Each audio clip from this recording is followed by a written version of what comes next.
অত্যাচার চালানো হচ্ছে বিধানসভার ভেতরে। এর আগে গৌরাঙ্গবাবু, দেবলীনা হেমব্রম, আব্দুল মান্নান, মনোজ টিক্কা, বড়মণি মাহাতোকে মেরে হসপিটালে পাঠিয়েছিল। আজকে একইভাবে ওরা আমাদেরকে মেরে হসপিটালে পাঠাতে চায়। আর আমরাও ঠিক করেছি, বাংলার এই অপশাসন ক্ষমতার থেকে যদি মুক্তি না দিতে পারি তাহলে আমরাও বিজেপি করি না। কত মার মারবে, কত দিন মারবে, আমাদের রক্ত শেষ হয়ে যাবে, কিন্তু ওদেরকে আমরা ছাড়বো না। এবং যেভাবে আজকে মার্শাল দিয়ে আমাদের উপরে অত্যাচার চালানো হলো,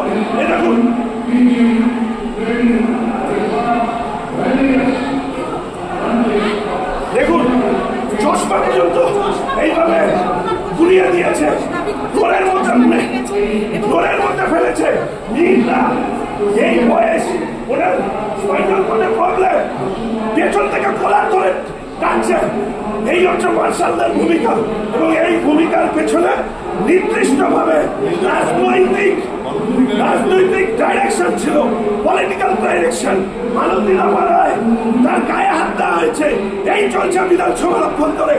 রাজ্যে দুষ্কৃতি আর পুলিশদের দিয়ে বিরোধী কণ্ঠস্বর চুপ করানো হয়, আর এখানে মার্শাল দিয়ে আমাদেরকে মারা হচ্ছে। এই চলবে, ভারতীয় জনতা পার্টি মেনে নেবে না।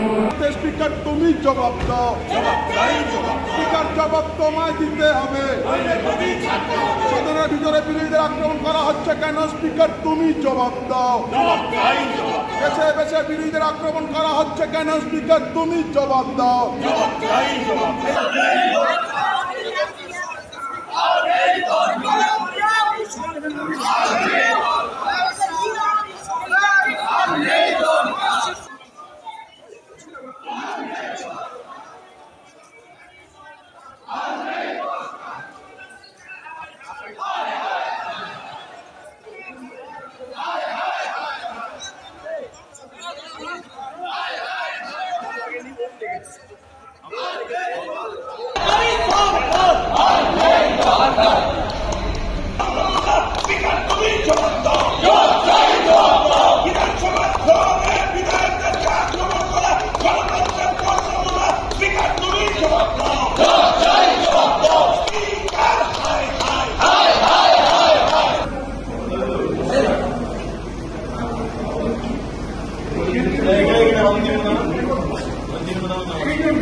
কি হাতে কি হলো?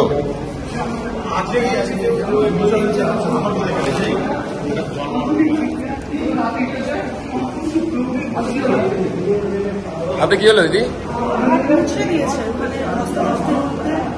কারা?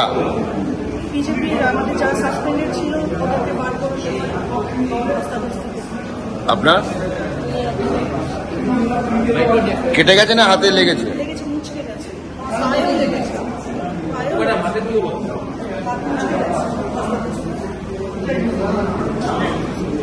দাদা হাতে কি হলো?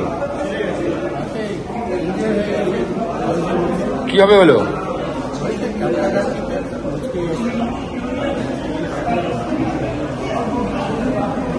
কেটে গেছে না মুচকে গেছে?